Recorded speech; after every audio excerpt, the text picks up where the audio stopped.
आज मला वाटते 150च्या आसपास इच्छुकांचे अर्ज आमच्याकडे आलेले आहेत। युती जरी झाले तरी ठीक, नाही युती झाली तरी आम्ही सोबळावर लढू।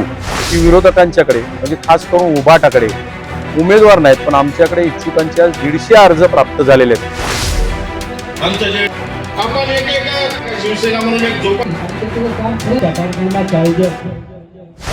परिस्थिती खूप चांगली आहे शिवसेनेची आणि आमचे जिल्हा प्रमुख आनंद भरोसे आणि सर्व आमची टीम, हे लोकसभा प्रमुख राजू कापसे असतील, आमचे दादा आहेत माजी खासदार माणिकराव असेल, या सर्वांच्या नेतृत्वाखाली शिवसेनेची संघटन या ठिकाणी मजबूत आहे।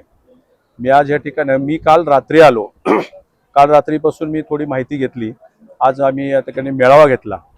मेळाव्यामध्ये सुद्धा परिस्थिती चांगली आहे। आज मला वाटते 150च्या आसपास इच्छुकांचे अर्ज आमच्याकडे आलेले आहेत आणि आता आपली प्रेस संपल्यानंतर आम्ही ताबडतोब मुलाखती घेणार आहोत।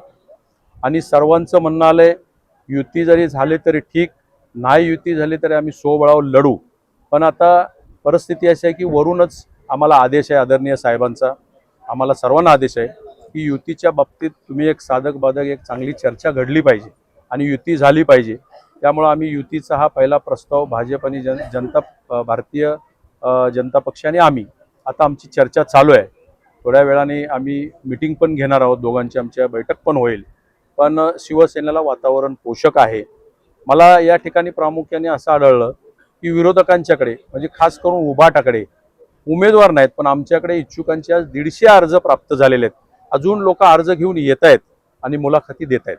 मग आता वाटाघाटीमध्ये किती जागा शिवसेनेकडून मागितल्या जाणार आहेत? आम्ही आता बैठकीला बसल्यानंतर आम्ही समाधानकारक आमचं समाधान होईल अशा आम्ही जागा त्यांच्याकडून नक्की घेऊ। नाही झालं तर मग शेवटी नाही झालं तर पुढचा प्रश्न आम्ही स्वतंत्र लढू, काय त्याच्यामध्ये विशेष काय, शिवसैनिक आहे। 22-23 दिवस राहिलेत।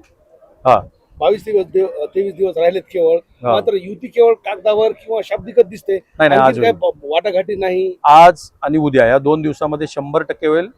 आज उद्यामध्ये युतीचा विषय संपून जाईल। हिंदू बहुल जे वार्ड आहे त्याच्यामध्ये भाजपकडेच मोठ्या प्रमाणावर मागणी आहे उमेदवारीची, ज्यात शिवसेनेकडून पुन्हा मागणी होते, तर कसं आमच्याकडे पण मोठ्या प्रमाणावर मागणी आहे। हिंदू प्रभागामध्ये आमच्याकडे जास्तीत जास्त उमेदवार तगडे उमेदवार आहेत शिवसेनेकडे। होणार ना, आम्ही थोडं 2 पावलं आम्ही मागे येऊ, 2 पावलं ते मागे येतील, पण वाटाघाटी यशस्वी करू। हिंदू मताचं डिवायडेशन होऊ देणार नाही। भाजप येईल मागे 2 पावलं, आम्ही तर 2 पावलं नक्की मागावं हिंदुत्वासाठी, भाजपला पण यावंच लागेल। जाधव साहेब, निवडणुकीच्या तोंडावरती पक्षामध्ये मोठ्या प्रमाणावर नाराजी पाहायला मिळाली। काही पदाधिकाऱ्यांनी तुमच्या उघडपणे नाराजी व्यक्त केली आहे।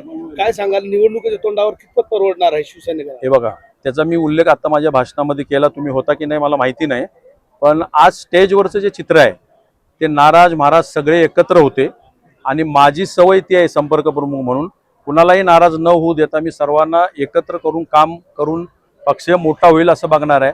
आजपासून तुम्हाला ही अपेक्षा तुम्ही सोडा, तुम्हाला हे कुठं दिसणार पण नाही नाराजीचं चित्र। ज्या भावना होत्या ते शिवसैनिकांनी मांडल्या। किती जागा निवडून येते शिवसेनेच्या असं वाटतं तुम्हाला? बघा, आता आम्ही युतीचा प्रस्ताव ठेवलाय, त्यांनी आणि आम्ही सोबत ठेवलेला आहे।